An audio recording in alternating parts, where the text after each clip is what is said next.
Hello dear student, ये English unit वाले बच्चों का जो संस्कृत का पेपर हुआ था ना, तो मैं उसके आंसर बता रहा हूँ। आप अपने आंसर मैच कर सकते हैं, जान सकते हैं कितने आपके आंसर ठीक निकले हैं। ठीक है, तो ये आपकी बुक में से पैसेज तो नहीं होती, ये अपठित गद्यांश होता है, तो आपको उसको पढ़ के अपने आंसर देने होते हैं। तो यहाँ पर सर्वपल्ली राधाकृष्णन के बारे में बता रखा है, जो भारत के राष्ट्रपति भी बने, और 5 सितंबर को हम शिक्षक दिवस के रूप में मनाते भी हैं। ये आपको पता होना चाहिए अच्छे से। तो आपने इसे पढ़ी होगी, बहुत सिंपल संस्कृत में लिखा हुआ, बिल्कुल मुश्किल नहीं था। तो देखो यहाँ पहले का आंसर इससे बोला कि जो भारत है ना, आधुनिक काल में महान विद्वान दार्शनिक किसको कहा जाता है। तो इसका आंसर देखो, ये पूरी लाइन में मिला। तो हमें मेन वर्ड बताना होता तो हम ये लिखेंगे सर्वपल्ली राधाकृष्णन, ये पूरा नाम है इनका, ये बस आंसर सर्वपल्ली राधाकृष्णन, इतना लिखना था। फिर अगर किसी ने राधाकृष्णन लिख दिया तब भी नंबर मिलने चाहिए मेरे हिसाब से। ठीक है, उसके बाद यहाँ पर इसने बोला है कि शिक्षक दिवस में जो देव रूप है ना, जिनको पूजा जाता है, ठीक है, तो आदरणीय के रूप में पूजा जाता है, तो वो कौन है, किनको पूजा जाता है शिक्षक दिवस के रूप में। शिक्षक दिवस में किसको पूजते हैं, तो ये रहा, तो गुरु को पूजा जाता है देव रूप के रूप में, मतलब देवता माना जाता है, इसलिए गुरु की पूजा की जाती है। ठीक है, तो इसका मतलब गुरु था। फिर आपको 3 करने थे, जो भी अपने कराओ। फिर यहाँ पर ये दिया गया कि जो वैदुष्य मतलब विद्वान जो है, ठीक है, तो जो पांडित्यपूर्ण थे वो किस क्षेत्र में थे, किस क्षेत्र में उन्हें याद किया जाता है। ये जो सर्वपल्ली राधाकृष्णन जी है, इनको किस रूप में, किस जगह में याद किया जाता है। तो इसका आंसर देखो, यहाँ पर शिक्षा के क्षेत्र में इन्होंने बहुत काम किया था, इसलिए इनको याद किया जाता है। ये आंसर लिखना था इसका। जो का वाले होते हैं ना, का वाले, उनकी जगह आंसर लिखना होता है। फिर यहाँ पर ये था कि राधा कृष्णन ने आजीवन जो अपनी शिक्षा जो किस रूप में, मतलब कहाँ पर उन्होंने शिक्षा प्रदान करी है। तो इसका आंसर जो है, यहाँ पर आप देखोगे बहुत से विश्वविद्यालय में उन्होंने शिक्षा प्रदान करी है, तो यहाँ पर आएगा।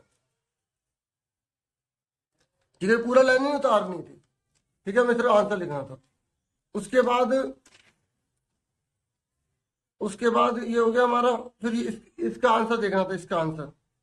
तो ये पूरी लाइन उतारनी पड़ती है, तो इसका आंसर ये रहा, यहां से लेकर यहां तक पूरा।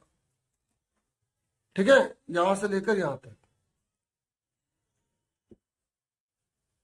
उसके बाद नेक्स्ट पूछा गया था ये, तो इसका आंसर जो है वो ये रहा, समाज का निर्माता होता है जो शिक्षक होता है। ठीक है, फिर उसके बाद निर्देशानुसार देखो, यहां पर बोला आसीत में कर्तृपद कौन है, तो आसीत आपको पैसेज में ढूंढना था। तो आसीत ये रहा, तो किसके लिए यूज हुआ, सर्वपल्ली राधाकृष्णन के लिए यूज हुआ है, तो इसका आंसर ये आ गया। कर्तृपद होता है शुरू वाला वर्ड, अगर यहाँ नहीं लिखा तो मैं बुक से या पैसेज से ढूंढना पड़ता है, ये आ गया। फिर इसने बोला कि इसका विशेष्य कौन है, मतलब ये विद्वान दार्शनिक कौन थे, विशेष्य नाम बताना था। तो विद्वान दार्शनिक हमें इसमें ढूंढना था, तो वो किसकी बात की जा रही थी, यहाँ पर बात की जा रही थी सर्वपल्ली राधाकृष्णन की, तो वही आंसर इसका होगा। मैं आपको इसमें दिखाता हूँ कहाँ लिखा है। तो ये लिखा विद्वान दार्शनिक कौन है वो, तो ये रहा सर्वपल्ली राधाकृष्णन है। तो इसका आंसर क्या आएगा, सर्वपल्ली राधाकृष्णन। फिर इसने बोला पांडित्यम का पर्याय शब्द कौन था, वैदुष्यम। ठीक है, तो ये हमें क्वेश्चन में से देख कर ही मिल गया था, ये रहा। ठीक है, इस तरीके से। फिर यहाँ पे इस कहानी का नाम देना था, आप सर्वपल्ली राधाकृष्णन लिख दो। ठीक है, इस तरीके से ये ज्यादा बेटर नाम रहेगा, यही कहानी इन्हीं के ऊपर है। फिर उसके बाद आपको चित्र देना था, चित्र के ऊपर आपको चालन बना बना के लिखनी थी, मैंने आपको पैटर्न बता रखा है। फिर इसके आंसर देख लो, यहाँ पर जो गुहाया सिंह आसीत, मतलब गुफा में शेर था। फिर वृक्षे पिका कूजती, जो वृक्ष में जो पिक है वो कूजता है, आवाज कर रहा है, तोता जो है। फिर जो है इसके बाद पूर्व दिशा से सूरज जो है वो निकलता है। ये गलत लिखे हुए, मैं आपको यहाँ सही लिख दिया मैंने यहाँ पे। ठीक है, छात्र जो है वो गुरु को क्या करता है, नमस्कार करता है, तो ये आंसर था। ये गलत है, ये आंसर सही थे, आपको मैचिंग करके सेंटेंस बनाने थे, ये आपको आंसर लिखना था। ठीक है, मैंने फिर भी बता दिया। फिर यहाँ पे आपको संधि करनी है, संधि विच्छेद। तो ना अस्मि, तो आ अलग हो जाएगा, तो ना जब अस्मि होगा, मैंने आपको बताया था, जो आपकी संस्कृत की बुक है उसमें लास्ट में सारे दे रखे, वही रिवाइज करो। और यहाँ पे भी आगट तो अलग अलग करेंगे, अध्ययन जमा विलासा, ये इसका आंसर है। फिर यहाँ पे इत्या जमा दय, तो यहाँ पे जो है ना इति जमा आधे आएगा। ठीक है, फिर क्योंकि वो या बन जाता है, ये इसका आंसर था। बच्चों ने ज्यादातर गलत किया होगा, ज्यादातर सही भी हो सकता है, मैं पक्का नहीं कह सकता। तो यहाँ पे जिन्होंने प्रैक्टिस करी तो सही करेंगे। यहाँ पे ए बन जाता है जब ई होता, तो ये आएगा इसके अंदर प्राचीन जमा इतिहास है। ठीक है, बाकी सारे इसमें गलत दिए हुए हैं। फिर आ जमा हार, ये सही है, इसे इकट्ठा जोड़ देना था, ये भी जोड़ देना था। इसका मैंने लिख दिया ठीक करके, वी जमा शेषण अलग हो जाए। ठीक है, फिर यहाँ पर आपको आंसर लिखने थे, तो यहाँ अत्रे वोक्तम ना आएगा यहाँ पर। ठीक है, उसके बाद नदी का जल जो है यहाँ पर सर्वदा आएगा। ठीक है, इसमें आएगा ना, और यहाँ पर आएगा यत्र, और इसमें आएगा चा। कि जो सवित्र है ना, उन्होंने मनुष्य की समानता और स्वतंत्रता की बात करी थी। यहाँ पे चा की जगह और होता, तो यहाँ पे इसका आंसर चा आएगा।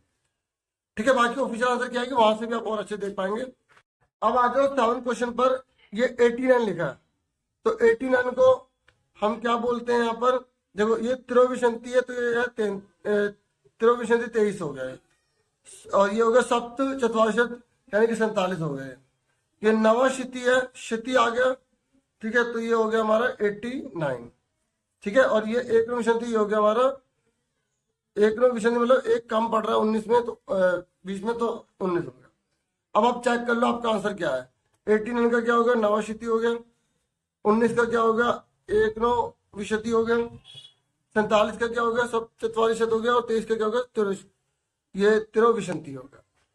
ठीक है, उसके बाद यहाँ पर गुहो है, इसमें पत्राणी है, इसमें दुखम है, इसमें ये वाला है आंसर। उसके बाद यहाँ पर गच्छा में आसीत है, या वहती है, या पश्यती है। बाकी एक बार ऑफिशियल आंसर क्या आएगी उससे आप और कंफर्म कर लेना। ठीक है, तो उसके बाद ये आपकी बुक के क्वेश्चन है।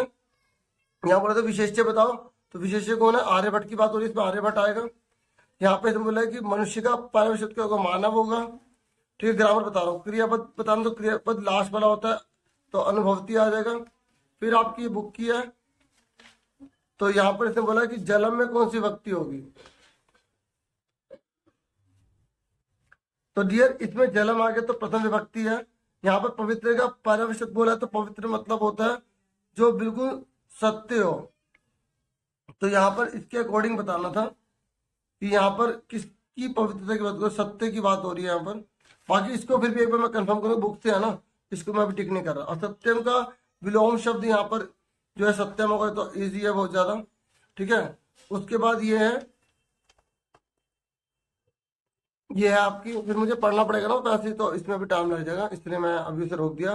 फिर उसके बाद नदी जले है, यहाँ पर आपसे विभक्ति पूछ रहा, नदी जले की, तो इसमें दूसरी विभक्ति होती है। ठीक है, उसके बाद विशेषण पद पूछा इसने, तो ये बहुविधानी है, तो इसका आंसर ए आएगा। फिर यहाँ पर इसने बोला कि इसका पर्यवेक्षक कौन है, तो अध्यापक टीचर को तो बोलते हैं, आंसर आ गया। फिर यहाँ पर ये अन्वय होते हैं, जो कटे काट देते हैं, उसके आसपास जो आंसर बचता है फिर वो हम यहाँ पे लिख देते हैं। ठीक है, तो ये आप इसके लिए भी आप वेट कर लेना। और ये आपके श्लोक हैं जो आपको अपने आप लिखने होंगे। ठीक है, मैंने मोस्टली जितना है बताने की कोशिश किया, बता दिया आपको। बाकी आप ऑफिशियल और देख लेना और आपको कंफर्म हो जाएगा। Thank you for watching and listening. Take care students.